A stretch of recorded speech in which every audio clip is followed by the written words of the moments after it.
नमस्कार मित्रांनो. गोष्टींच्या वाड्यावर पुन्हा एकदा एका गोड गोड गोष्टी बरोबर तुमचं स्वागत. अशाच एका आळसावलेल्या दुपारी अप्पू नावाचा मुलगा निवांत बसलेला होता. तितक्यात वाऱ्याच्या झुळकीबरोबर कसला तरी मस्त सुगंध त्याच्या नाकात शिरला. तो वास कसला होता? काही त्याला कळलं नव्हतं. मग त्याने ठरवलं की जिथून वास येतोय ना, तिथेपर्यंत नक्की जायचं. त्याचं नाक त्याला नक्की त्या वासाच्या उगमापर्यंत नेईल. तुम्हाला पण त्याच्याबरोबर जायला आवडेल का? वासाबद्दलची ही गोष्ट तुम्हाला कोलकाता या छान शहरात घेऊन जाईल. चला तर मग ऐकूया ही गोड गोड गोष्ट. गोष्टीचं नाव आहे गोड गोड वास. ही गोष्ट लिहिली आहे मीरा हडप यांनी. चित्र काढली आहे श्रेया सेन यांनी. मराठी अनुवाद केला दीपाली आंबेकर यांनी. गोष्ट प्रकाशित केली आहे प्रथम बुक्स आणि स्टोरी विवर कम्युनिटी यांनी. License under CC by 4.0 license. वाचन पातळी आहे 1. अरे वा, हा गोडगोड वास कुठून येतोय बरं? झाडांमधून तर नाही. कदाचित सुंदर फुलांचा. इथे तर फुलांचा मंद सुगंध दरवळतोय.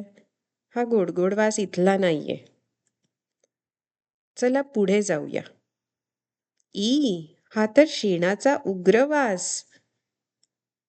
अजून पुढे निघूया. यक, माझ्या मळक्या मोजांना घाण वास येतोय. चला चला पुढे जाऊया. हा तर गरमागरम पुरी भाजीचा मस्त वास आहे. वा वा. पण हा गोड वास याच्याशी मेळ नाही खात आहे. कोलकाता मिठाई. इथून वास येतोय तर. या नव्या मिठाईवाल्याच्या दुकानातून. हा गोड गोड वास तर या गोड गोड गुलाबजामुनचा आहे. वा वा, नवीन मिठाईचं दुकान आणि गुलाबजाम. मस्तच मेजवानी आहे आज. छोट्या दोस्तांनो, तुम्हाला माहीत आहे का, आपल्या नाकात वास घेण्यासाठी पेशी असतात. या पेशींमुळेच तर आपण चांगल्या आणि वाईट वासांमधला फरक ओळखू शकतो. एवढंच नव्हे तर वास घेऊन आपण पदार्थाची चवीचा सुद्धा अंदाज घेतो. खोटं वाटतंय?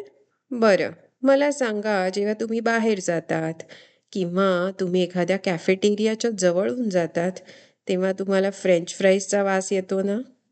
तुम्हाला खावेसे वाटतात ना? हो, अगदी. आणि तोच जर भाजी पोळीचा वास घरात आला, तर तुम्ही पळ काढतात. आई मला मित्र बोलवतोय. आई मला खूप अभ्यास आहे. मला आत्ता भाजी पोळीचा मूड नाहीये खाण्याचा. वगैरे वगैरे. तर आपल्या नाकाच्याच मदतीने तुम्ही एवढे सगळे नाटकं करू शकतात.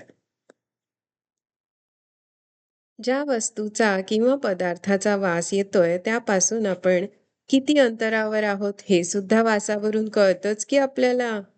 प्राण्यांची वास घेण्याची शक्ती माणसांपेक्षा कितीतरी पटींनी जास्त असते. आपल्या अंगाच्या गंधामुळे डास आपल्याला पटकन शोधून काढतात. खाताना जर काही गोड पदार्थ जमिनीवर सांडला तर मुंग्या तिथे लगेच पोचतात.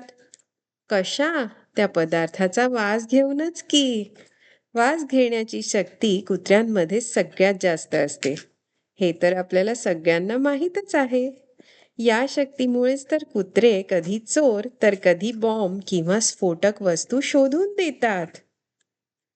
मग दोस्तांनो, आता तुम्हाला कळलं ना, की एखाद्या बागेशेजारून जाताना आपण खोलवर श्वास का घेतो आणि कचरा कुंडीच्या शेजारून जाताना नाकाला रुमाल का लावतो ते? आपण असं करतो कारण आपल्याकडे आहे वास घेण्याची छानशी शक्ती.